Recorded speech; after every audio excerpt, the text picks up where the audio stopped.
Esse podcast é uma iniciativa da comunidade Anestesia de Valor, desenvolvida para aproximar o mercado da anestesia preditiva, tecnológica e segura. Todo episódio, nosso host, o anestesista Giorgio Preto, recebe profissionais influentes do mercado da saúde para uma conversa desenrolada e com muita troca de conhecimento sobre a anestesia digital. Fique agora com um novo episódio do podcast Anestesia de Valor.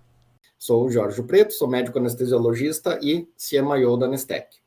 E hoje eu tenho o prazer de conversar aqui com Márcio Henrique Lopes Barbosa. Ele é diretor-geral do Serviço de Anestesia do Hospital Santa Isabel, que é a Santa Casa da Bahia.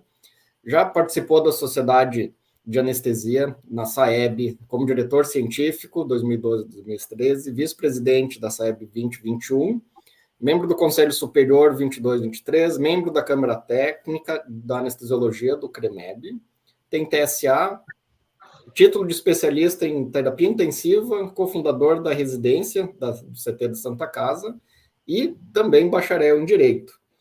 É um currículo extenso, né, Márcio? Hoje nós vamos falar aqui sobre a jornada, a cadeia de valor no paciente cardiopata, falando sobre o enfoque do perioperatório num paciente cardiopata. Márcio, muito obrigado por ter aceitado o nosso convite, por compartilhar aqui esse conhecimento com a gente, com a nossa audiência. Então, por favor, se apresenta como você gosta de ser apresentado e contextualiza um pouco aí da tua experiência nessa área tão importante que é o perioperatório dos pacientes críticos. Ô, George, boa tarde. Para mim é uma grata satisfação participar desse podcast, eu que sempre tenho acompanhado, e uma oportunidade, né, de conhecermos serviços de outros lugares através dos palestrantes aqui. Eu fico muito feliz pela oportunidade de participar desse podcast, e principalmente porque estamos aqui para conversar sobre um assunto de grande relevância para a anestesiologia, que é o paciente cardiopata em cirurgia não cardíaca. Eu sou diria um sonhador da anestesia, Jorge. Eu já há bastante tempo estou atuando, né, como um anestesiologista, e me sinto feliz pela caminhada que estamos fazendo aqui na Bahia, em Salvador, especificamente no Hospital Santa Isabel. Eu diria que uma caminhada de muitos frutos. Tem uma frase que eu gosto muito, eu acho que pode servir aqui para o início da nossa conversa, que diz o seguinte: o futuro não é um lugar onde estamos indo, mas um lugar que estamos criando. O caminho para ele não é encontrado, mas construído. E o ato de fazê-lo muda tanto o realizador quanto o destino. Então, eu falo isso como uma frase inicial, que a nossa história dentro do Hospital Santa Isabel, dentro da Santa Casa, tem muito a ver com essa frase. É uma inserção de construção. Legal, muito bom. Eu concordo plenamente e eu como empreendedor, participo da gestão, você como participante da gestão, a gente olha para o futuro e a gente faz o movimento, né, Márcio, que eu costumo falar assim, eu falo muito sobre inovação, sobre empreendedorismo, que a ideia ela é aquela sementinha, né? Mas uma árvore ela dá milhares de sementes. Qual realmente vai se transformar em alguma coisa vai depender de uma série de fatores e de muito cuidado no decorrer do desenvolvimento. Desculpa. E o plano, um plano para o futuro, um plano para uma inovação.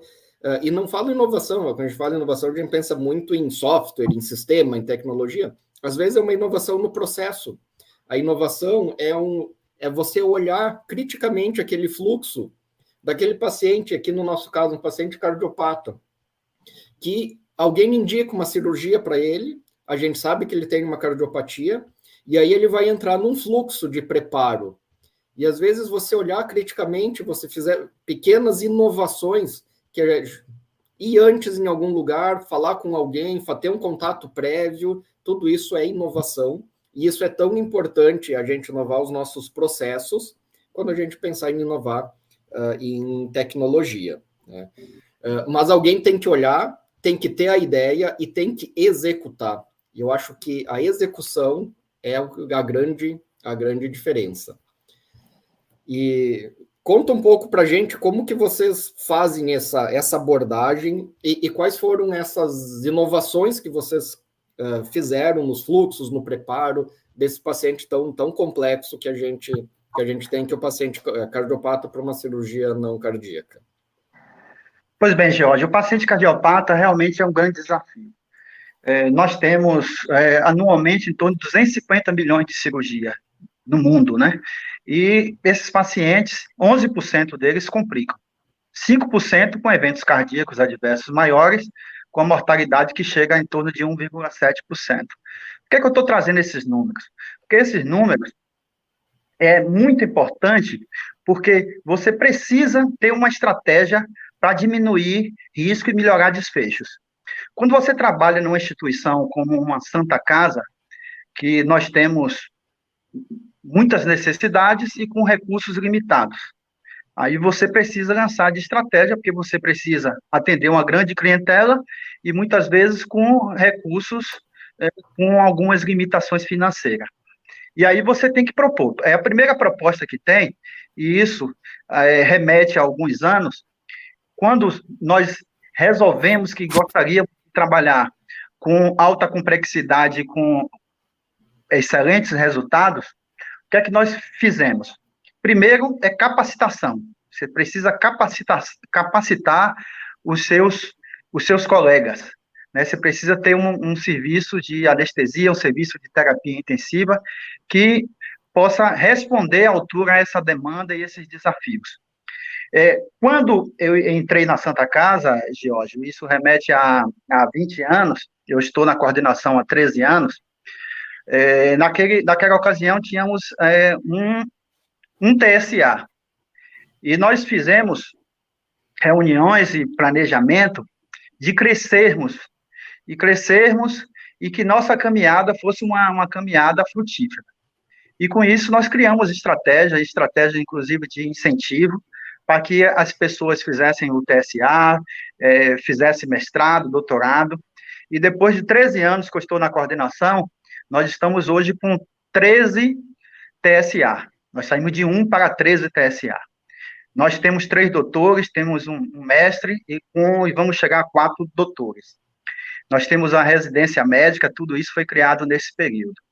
Então, esse é o primeiro passo, você entender a complexidade do local que você trabalha, impor desafios para que as pessoas cresçam. Cresçam não, eu diria evoluem. Porque, na maioria das vezes, as instituições forçam o serviço de anestesia ao crescimento. E nós não queremos crescer, nós queremos evoluir. Crescer é diferente de evoluir. Crescer é se tornar maior. Evoluir é se tornar melhor. E, então, nós aceitamos esse desafio de evolução. Perfeito. E essa é uma questão que ela vai acompanhar qualquer serviço bom, organizado, de excelência, que é a educação continuada. É você investir em capacitação. Às vezes eu vejo o pessoal falando em capacitação como um ciclo de treinamento, mas na verdade capacitação é um contínuo de treinamento que você pode mudar os temas, mas não tem dúvida nenhuma que a capacitação é algo que vai nos acompanhar no decorrer de toda a nossa vida. É só pensar, quem tem pelo menos aí uns 10 anos de formado, quantas coisas que ele aprendeu na residência que hoje ele não faz mais. Quantos materiais e tecnologias diferentes que a gente não tinha e que agora já estão praticamente no nosso cotidiano. Márcio, como que foi as maiores dificuldades assim que você teve nessa proposição de conseguir elevar a capacitação técnica? Você teve apoio da instituição? Foi primeiro uma iniciativa da equipe para depois ter o respaldo da instituição também? Como que vocês organizaram isso? Porque esse é um assunto normalmente complexo, quando você tem o grupo, né, a equipe de anestesia e e as necessidades da instituição, não necessariamente eles estão alinhados, pelo menos no início do processo, né? Pois bem, Jorge, quando eu assumi a coordenação do serviço de anestesia, eu fui para uma reunião com os diretores da Santa Casa, superintendência e provedoria. Igual eu expliquei para ele, entreguei, na verdade, um projeto de crescimento do serviço de anestesia dentro do hospital. Um projeto que passava pelo pré-operatório, pelo intraoperatório e culminava na UTI com o desfecho dos pacientes. E nesse projeto, eu entreguei para eles que a gente precisava mudar de prateleira. A gente teria que sair do patamar de fazer muito para fazer muito e bem, com resultados, com desfechos favoráveis. E aí foi uma revolução, porque, obviamente, quando você entrega essas coisas, no início, o gestor, que não é médico, muitas vezes, na avaliação dele de administrador, de economista, ele diz, pô, o cara quer afundar o nosso centro cirúrgico, quer afundar o nosso hospital. Dessa forma, a gente vai ter prejuízo. Aí você começa a explicar para ele, e você tem dados hoje para entregar para esses gestores, que com isso você vai aumentar o custo no primeiro momento, mas você melhora o desfecho, o paciente vai ficar menos tempo na UTI, menos tempo no hospital, e com isso incrementa o resultado. Incrementando o resultado, o cirurgião fica satisfeito, porque o paciente dele teve uma caminhada de sucesso dentro da instituição, e aí ele traz o paciente da medicina privada, ou seja, você torna o hospital dentro de um contexto competitivo. E foi isso que fizemos. Então, tinha esse crescimento de infraestrutura e o crescimento no recurso humano. O crescimento no recurso humano, como é que fizemos? Pessoal, nós temos um grande projeto aqui para a instituição. Esse grande projeto passa necessariamente com educação continuada, por uma melhora dos currículos, e para isso nós vamos dar incentivo financeiro. Qual é o incentivo financeiro? Quem não tem TSA, ele não chega ao ápice da remuneração. Quem tem TSA, ele vai receber o bônus. E com isso, a gente começou a motivar o grupo, e o grupo se inseriu dentro dessa proposta. Perfeito. Então, passou por uma decisão de, como assim, podemos falar de uma performance para você ter o incentivo financeiro para que os colegas busquem a titulação. Exatamente. Esse é um modelo bem interessante. Onde eu trabalho funciona assim, a gente tem um incentivo financeiro para a busca do TSA, que é um título bem difícil mesmo, né? E eu acho que faz muito sentido quando você tem esse tipo de proposta, você ter algum tipo de estímulo, né? Exatamente. Porque, George, tem um aspecto bem interessante nessa discussão. Eu sou diretor do serviço de anestesia de uma Santa Casa. Eu não trabalho no Hospital Rico, mas para eu ter uma estrutura que seja que tenha condições de seduzir o anestesiologista de fora, ele tem que enxergar um horizonte de crescimento para ele e para a instituição. Então, por isso que é importante. Cada vez que você ganha um TSA, você se torna mais competitivo. O anestesiologista bem formado que está do lado de fora, ele abre os olhos para o seu serviço. E assim é que mantém um ciclo de crescimento. Perfeito, perfeito. Não, concordo muito com essa visão. Márcio, você falou um ponto que me chamou a atenção, que eu queria que você detalhasse um pouco mais. Você falou que você queria mostrar que tinha melhores resultados, melhores desfechos. Para isso, você vai precisar ter uma estrutura de dados para comprovar, para não ser só a sua opinião, né? Você precisa olhar isso do ponto de vista de análise de dados. Vocês tinham esse tipo de dado de desfecho já disponível no hospital? Ou vocês também tiveram que criar uma estrutura de análise de desfecho? No primeiro momento, nós temos, para você ter ideia do nosso nível de organização, George, nós temos já há 11 anos as complicações, registro de complicações da anestesia, certo? Todas as complicações, incidentes críticos, eventos, está tudo registrado dentro do MV. né? Temos dados de mortalidade geral, de causa anestésica. Mas eu diria que a parceria com vocês da Anestec, e isso remete já a 3 anos, eu acho que foi o início para que a gente tivesse um diagnóstico preciso dessas situações. E isso alavancou ainda mais as nossas estratégias de crescimento. Perfeito. Mas vocês que tiveram que criar no MV, que você falou que há 11 anos vocês já têm, mas quando você começou era antes disso. Isso. Nós tínhamos o sistema próprio do hospital, o sistema... O hospital se inseriu precocemente, se informatizou precocemente, até porque ele tinha interesse de adquirir o RIM-7, etc. E com a mudança de provedoria de superintendência, que já tinham experiência em outros serviços, eles abriram espaço para que a gente chegasse com a infraestrutura de crescimento no sistema informatizado. Legal, interessante. Você vê que já tem uma cultura de dados e de adoção digital. Sim, sim. Sim, o hospital, acho que ele abriu os olhos precocemente para essa situação, porque principalmente quando você precisa estar otimizando recursos, né? Trabalha numa instituição que tem suas limitações, você precisa ter o diagnóstico, você precisa ter números, ter indicadores, e a partir daí fazer as intervenções necessárias. Perfeito. Mas hoje, né, Márcio, a gente vê essa crise que se desenha no mercado de saúde, de sustentabilidade, até os grandes hospitais, que a gente sempre ouviu falar que tinham um orçamento limitado, não é bem assim, não tem mais hospital de orçamento limitado. A maioria dos hospitais, eles estão procurando uma custo-efetividade, e a consolidação do mercado da saúde, que é você colocar a operadora, o plano de saúde, também dono do hospital, ela está buscando uma otimização de recurso.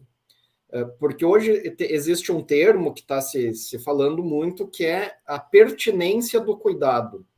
Porque você pode fazer uma cirurgia linda, tudo com ótimos indicadores, mas aquela cirurgia não precisava ter sido realizada.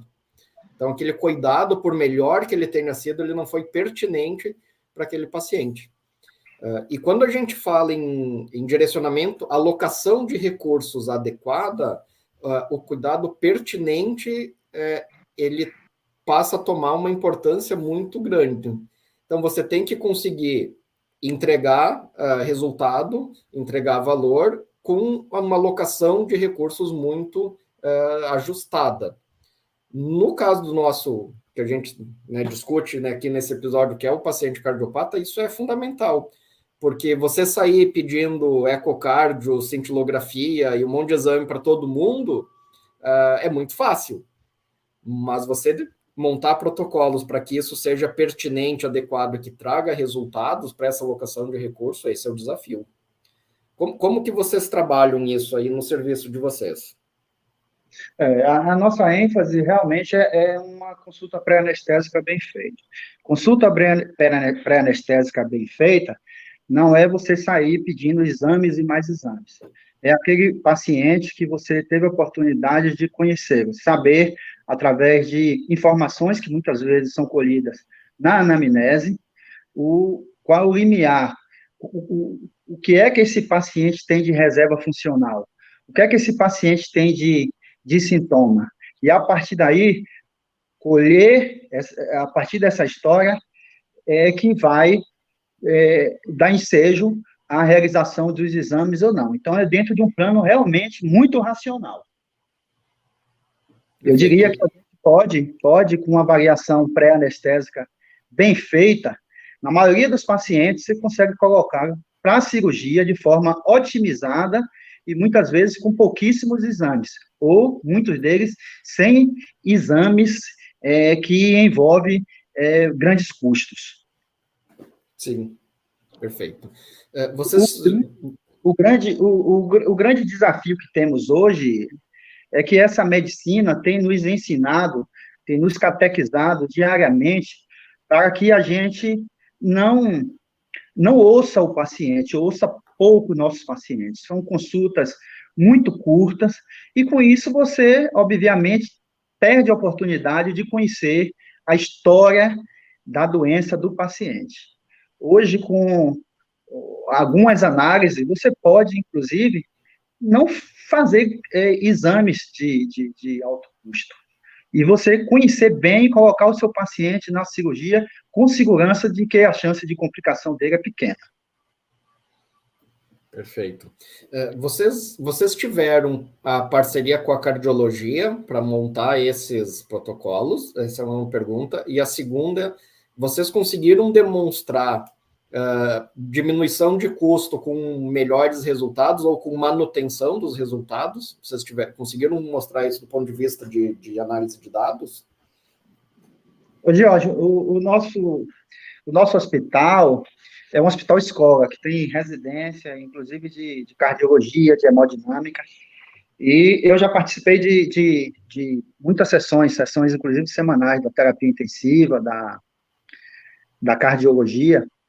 Então, nessas sessões é sempre uma grande oportunidade de crescimento, de aprender, inclusive fazer a medicina de forma racional, com custos que sejam proporcionais à sua capacidade, né? E isso foi uma experiência bem interessante, uma experiência que a gente tem discutido nas aulas de educação continuada no serviço de anestesia. Ou seja, você pode sim dar um salto de qualidade no serviço, muitas vezes fazendo investimento nas pessoas, investimento em recursos, mas de forma racional, e saber que os pacientes são diferentes. Os pacientes hipertensos não são todos iguais, né? Tem um paciente hipertenso que você vai precisar de uma avaliação criteriosa com o cardiologista, mas um percentual expressivo desses pacientes, ele pode ir tranquilamente para uma cirurgia sem avaliação de especialista. Isso também é uma forma de reduzir custos, porque quando você pede avaliações desnecessárias, você aumenta o custo. E consulta desnecessária geralmente leva exames desnecessários. E isso cria um ciclo que muitas vezes, inclusive, é perigoso do ponto de vista de saúde pública. Outra coisa, nós estamos ainda na fase de mapeamento desses números, Jorge. Mais recentemente, com essa parceria de vocês, que nós temos a oportunidade de estar avaliando os desfechos, porque antes nós tínhamos a incidência, né, dessas complicações anestésicas, etc, etc. Hoje, nós estamos em outro patamar. Nós cruzamos, por exemplo, um paciente que é cardiopata, cruzamos no final da jornada com intercorrência.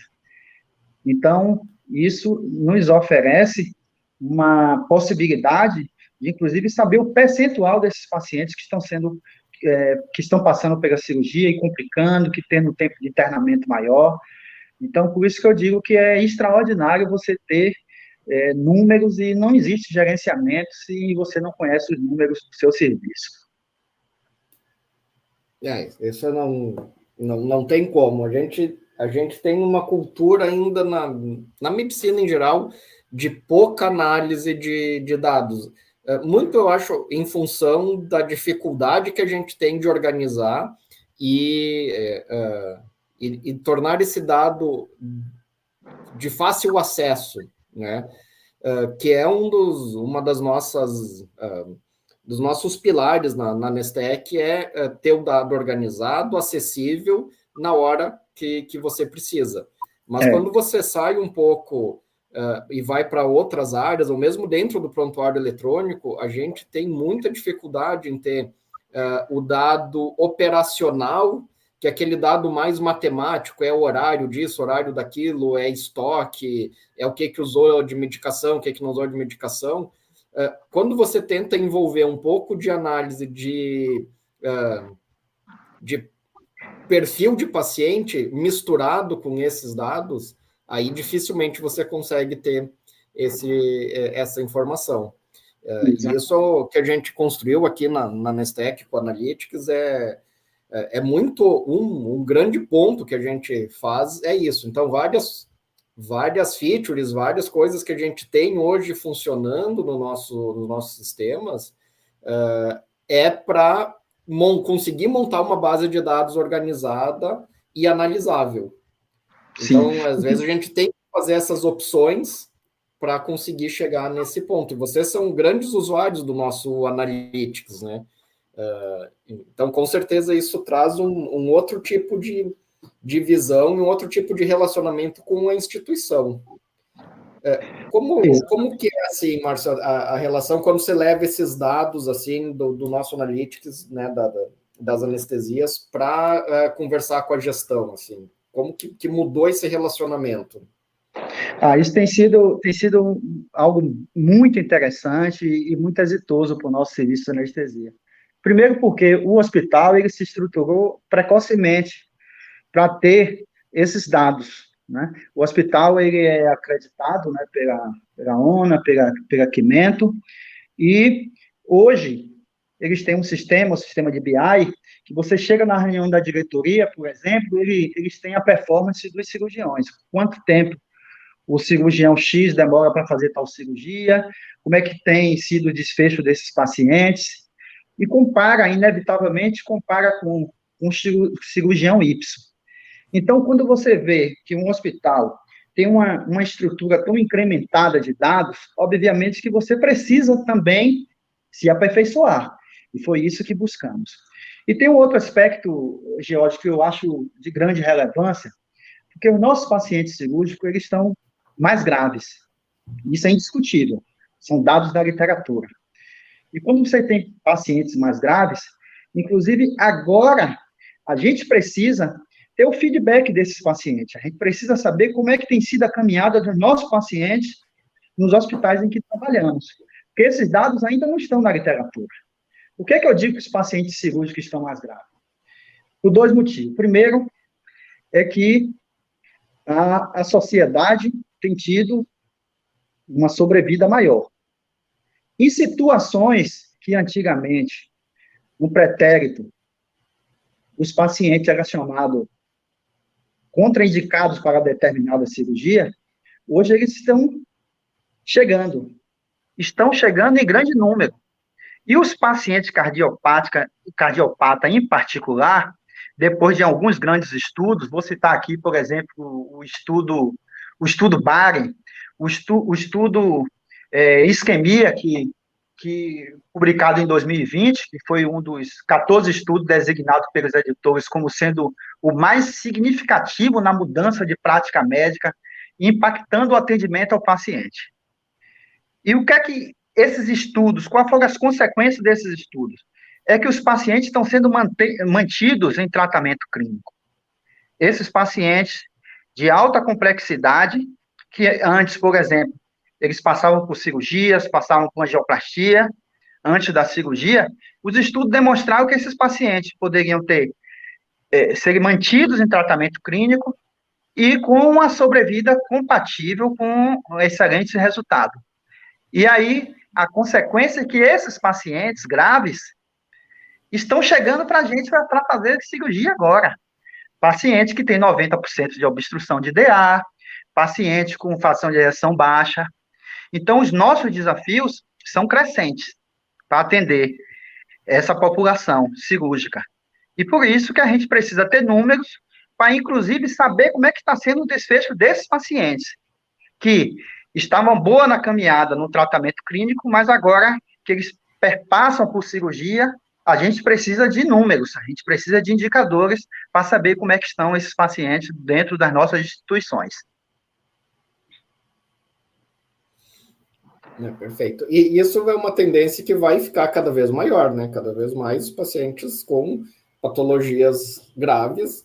Antes a gente não indicava cirurgia, uma troca aórtica no paciente com uma estenose grave, porque ele era muito idoso. Hoje ele vem para fazer uma TAV, que é a troca aórtica percutânea. O paciente vem para colocar um mitral clip, ou seja, mas a gente tem que anestesiar eles do mesmo jeito, mesmo que a cirurgia seja menos invasiva, a gente precisa anestesiar e esse paciente a gente precisa ter um desfecho adequado depois no pós-operatório. No pretérito era inimaginável, né? Um paciente de 80 anos de 85 anos, está fazendo uma duodeno-pancreatectomia. Hoje, com a evolução da prática médica, esses pacientes não só estão chegando, muitas vezes com comorbidade, mas o mais importante, eles têm tido um desfecho muito interessante. E isso é um grande incentivo para que a gente continue nessa caminhada de evolução. Exato. Um outro ponto no paciente cardiopata é o aumento do número de pacientes com disfunção diastólica, né? A disfunção diastólica mais grave é uma patologia com menos sintomas, porque é o paciente que em repouso ele não tem sintomas, mas ele não consegue aumentar o débito cardíaco dele, que é algo que ele vai precisar depois da cirurgia. E hoje, em termos de incidência, a disfunção sistólica e diastólica, ela está mais ou menos na mesma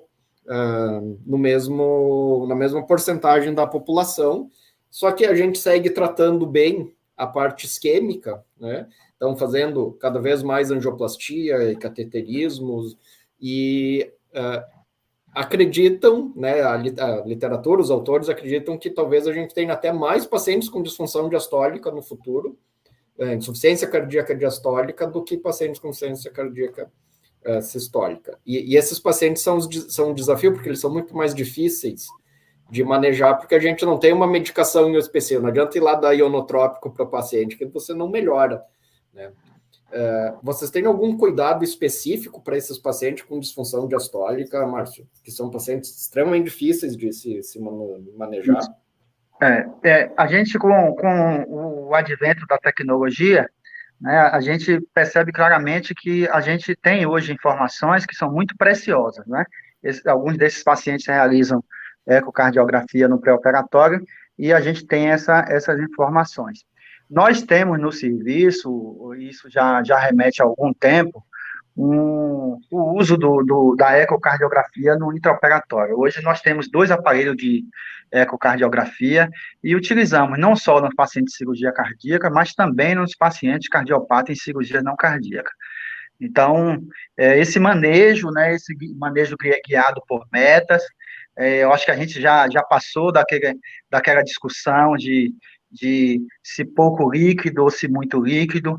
O ideal hoje é que se você trabalha com um instrumento que lhe possibilite guiar esses pacientes por meta. E quanto mais complexo o procedimento, quanto mais complexo o paciente, maior a necessidade de você ter em mãos essa infraestrutura. Perfeito. Vocês têm algum protocolo para indicação do eco transesofágico para cirurgia não cardíaca? Tem algumas situações que já são bem indicadas, ou vocês avaliam caso a caso? A gente tem a possibilidade, o nosso serviço, Geórgio, a gente usa ainda desde o Swan-Ganz, e utilizamos ainda muito em algumas situações, e utilizamos estratégia minimamente invasiva, o ecocardiografia. Muitas vezes o eco, a limitação que temos é que, primeiro, só temos 2 aparelhos, né, 2 sondas no centro cirúrgico, e a demanda desses pacientes é muito maior. E segundo, uma outra preocupação é que é o segmento desses pacientes com ecocardiografia. Porque não adianta você ter esse recurso intraoperatório numa grande cirurgia e o paciente que vai precisar, e muitas vezes a necessidade do pós-operatório, ele se torna ainda mais grave, com grande resposta inflamatória. Então, você precisa ter a continuidade desse tratamento, né?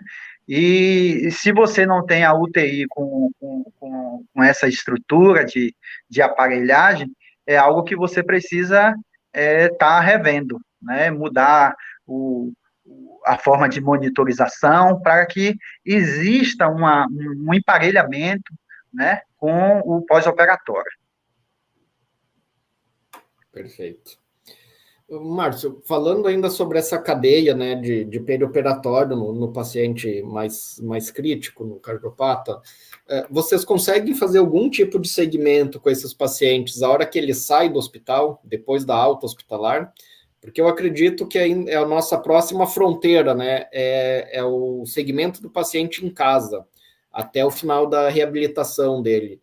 Eu acho que isso vai ser um modificador, o próximo modificador grande da prática anestésica é a hora que a gente tiver dados realmente estruturados de grande número de pacientes no pós-operatório tardio, com esses pacientes em casa, uma semana, um mês, 6 meses depois do procedimento. Vocês fazem algum grau de acompanhamento nesse sentido? Exatamente, George. O que você comentou aí é de suma importância.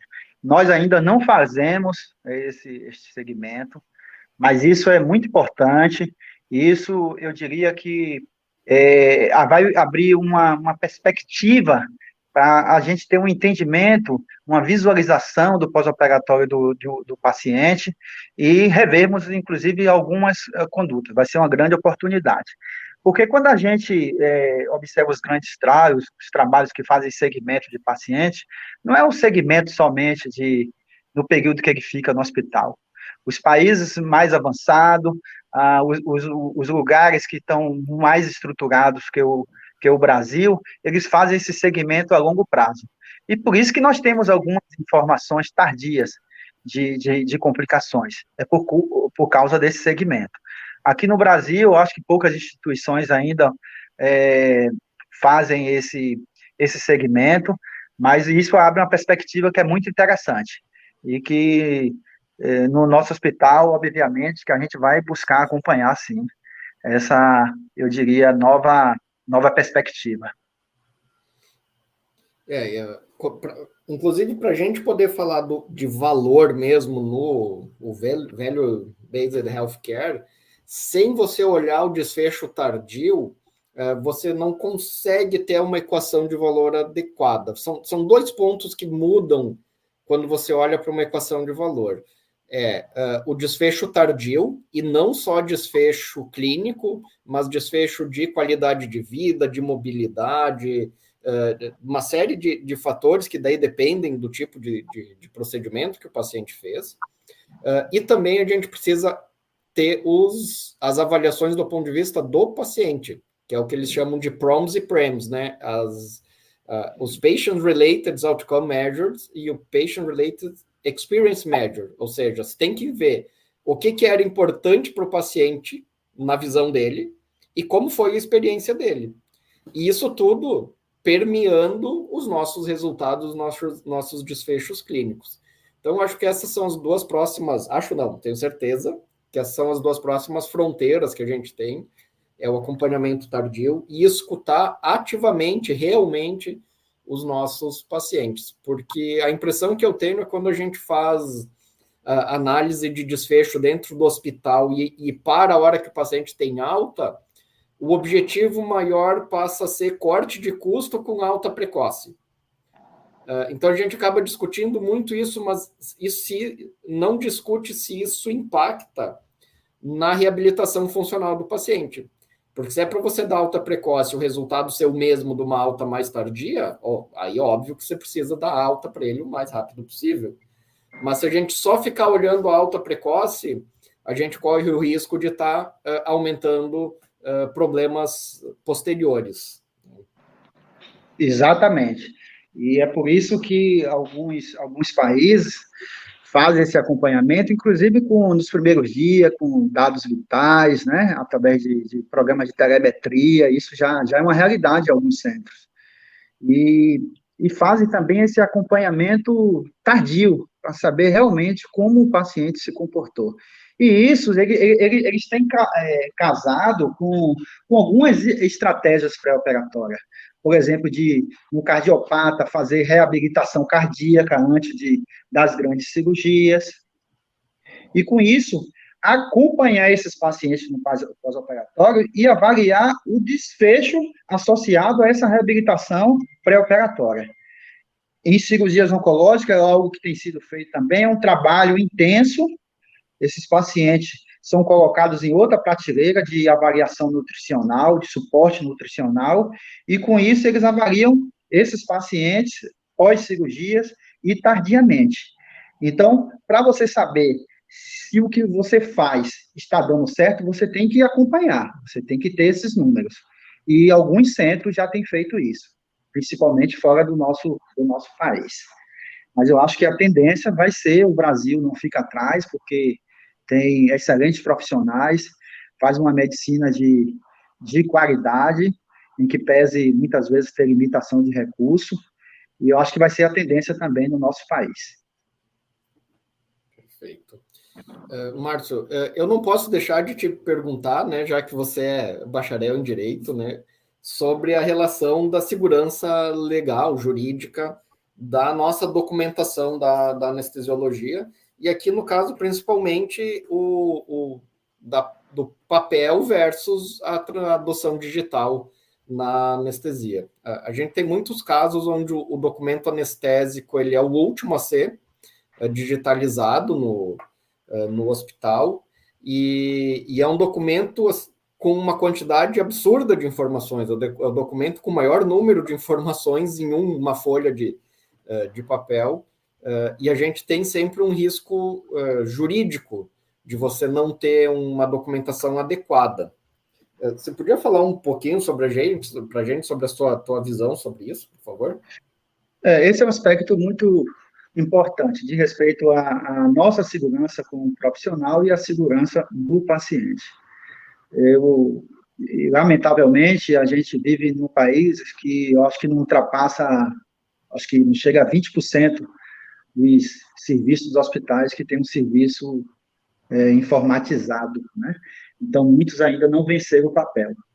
E essa estratégia de fazer um upgrade, eu acho que também depende da nossa capacidade de entender que quando você trabalha em situações adversas, com documentos que estão numa condição de armazenamento discutível, você está abrindo brecha para as escaleras jurídicas. Hoje, é impressionante, eu converso muito com alguns colegas, inclusive alguns causídicos que militam, né, trabalham nessa área de erro médico.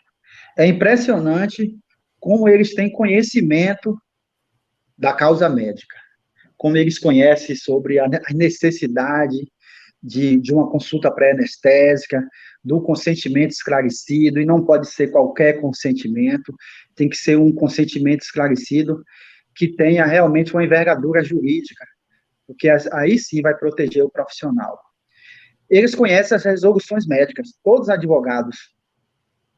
advogados, Jorge, que militam nessa área de erro médico, eles conhecem, às vezes, com pormenores, eu diria, mais bem trabalhado do que alguns colegas médicos.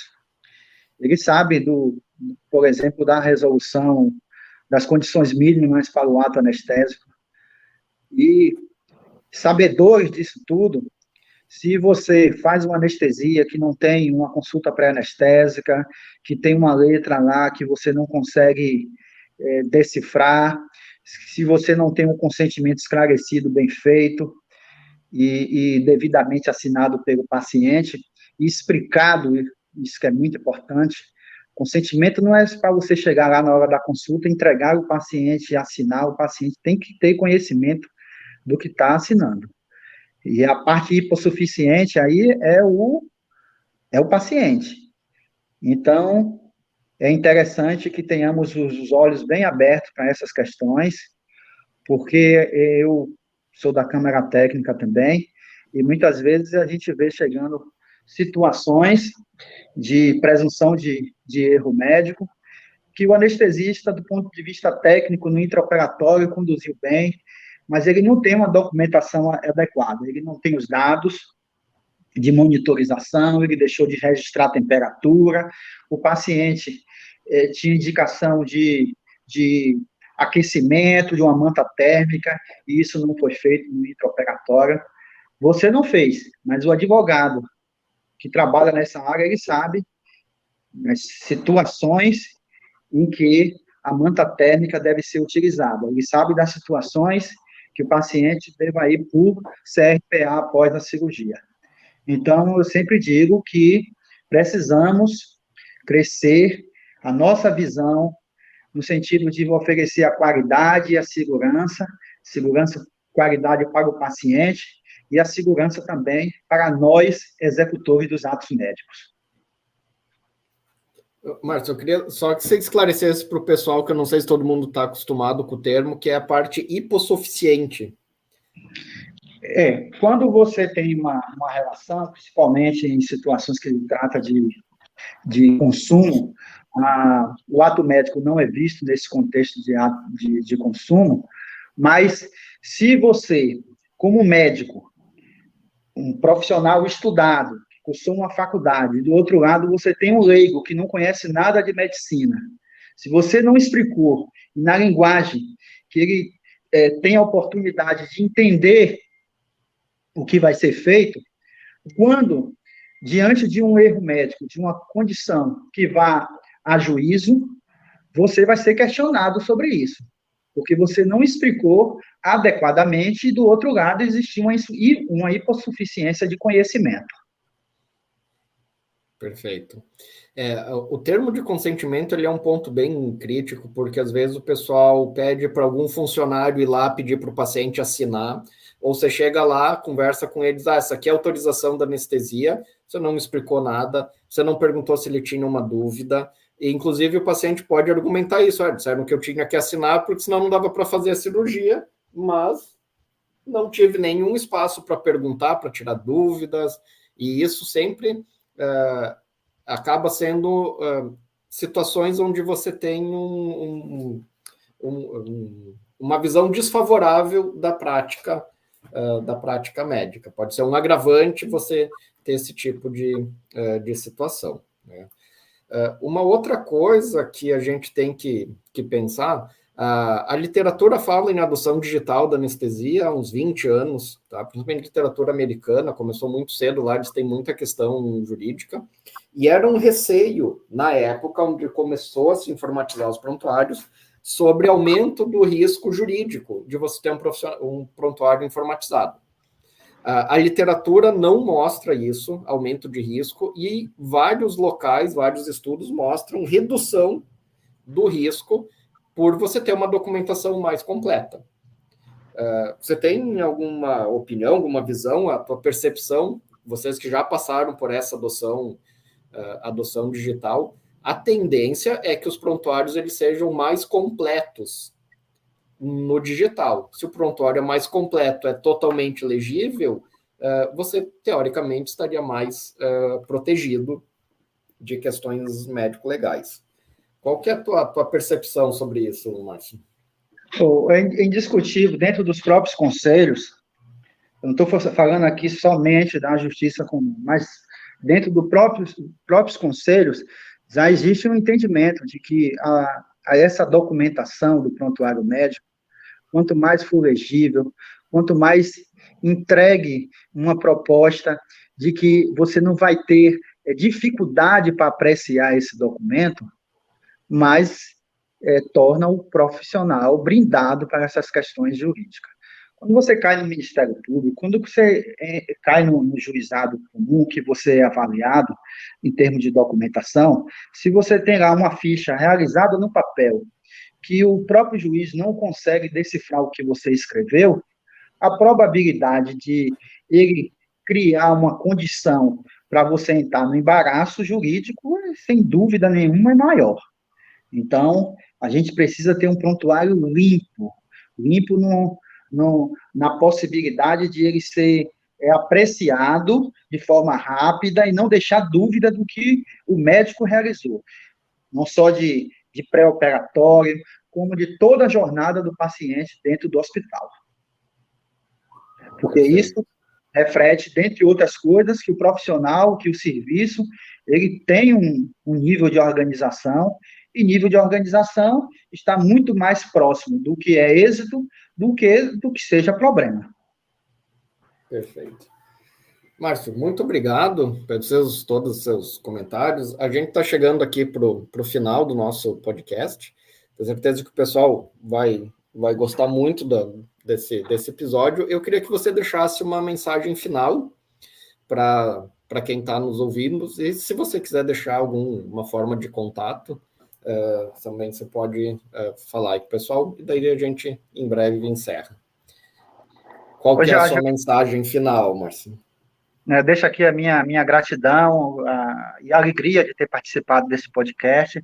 Eu acho que essa é uma grande iniciativa de vocês, estão de parabéns.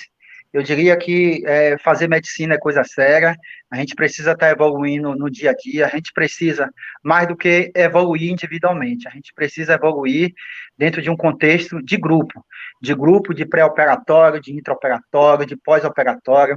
Isso tudo tem que estar muito bem afiado, né? A gente precisa acompanhar resultados. O paciente hoje, com a moderna tecnologia, de tudo que dispomos de medicações, a gente não vê o paciente morrer no centro cirúrgico, a gente, e salvo raríssimas exceções, a gente não vê o paciente complicando, muitas vezes, até de uma grande cirurgia no intraoperatório, resposta inflamatória, as complicações acontecem dentro do hospital, mas na UTI, muitas vezes, depois que sai da UTI, a situação, por exemplo, de um infarto perioperatório, a maioria das vezes acontece entre o segundo e terceiro dia, então você não vai ver o infarto no intraoperatório. Então, é preciso que se tenha investimento em infraestrutura, mas principalmente investimento no recurso humano. Quando você tem um grupo bem formado, um grupo entusiasmado, você tem tudo para estar dando para a sociedade um retorno desses pacientes aos seus lares, às suas famílias, e isso é o objetivo maior da boa prática médica. Então, eu sou um grande entusiasta desse trabalho em grupo, eu tenho uma grande alegria de ter um grupo que está muito afinado nesse contexto de buscar crescimento, buscar aperfeiçoamento, de fazer a medicina do nosso tempo. E treinamento gasta tempo, sim. Você, às vezes, está cansado do centro cirúrgico, vai para uma sessão à noite, mas isso é necessário. Tem uma frase que é de George Patton que é muito interessante, que diz o seguinte: quanto mais você sua no treinamento, menos sangra no campo de batalha. E essa é a mensagem final que eu gostaria de deixar e dizer que para a gente é sempre uma grande alegria participar desses eventos, ouvir colegas de outros estados, ouvir experiência de outros serviços, e vocês estão proporcionando isso aqui. Meu e-mail é barbosamh@hotmail.com. Eu estou aqui em Salvador, na terra de Todos os Santos, né, na Bahia de Todos os Santos, e é sempre uma alegria conversar com os nobres colegas de outros estados. Márcio, muito obrigado. Essa mensagem final é perfeita. Em qualquer lugar que você for trabalhar, você vai trabalhar com pessoas precisam ser treinadas, isso é uma certeza, né? Eu queria deixar como mensagem final que o que eu falei no meio aqui do nosso podcast sobre a pertinência do cuidado, porque você pode fazer um cuidado maravilhoso para uma cirurgia desnecessária. Então, em época de alocação adequada de recursos, porque todos os recursos são finitos, a gente tem que não só avaliar resultado, mas a gente tem que avaliar a pertinência do cuidado em saúde que a gente está fazendo, que a gente está proporcionando. E com isso encerro aqui o nosso episódio. Márcio, muito obrigado à nossa audiência e até o próximo podcast do Anestesia de Valor. Eu que agradeço, em nome do Serviço de Anestesia do Hospital Santa Isabel, deixo um abraço a todos.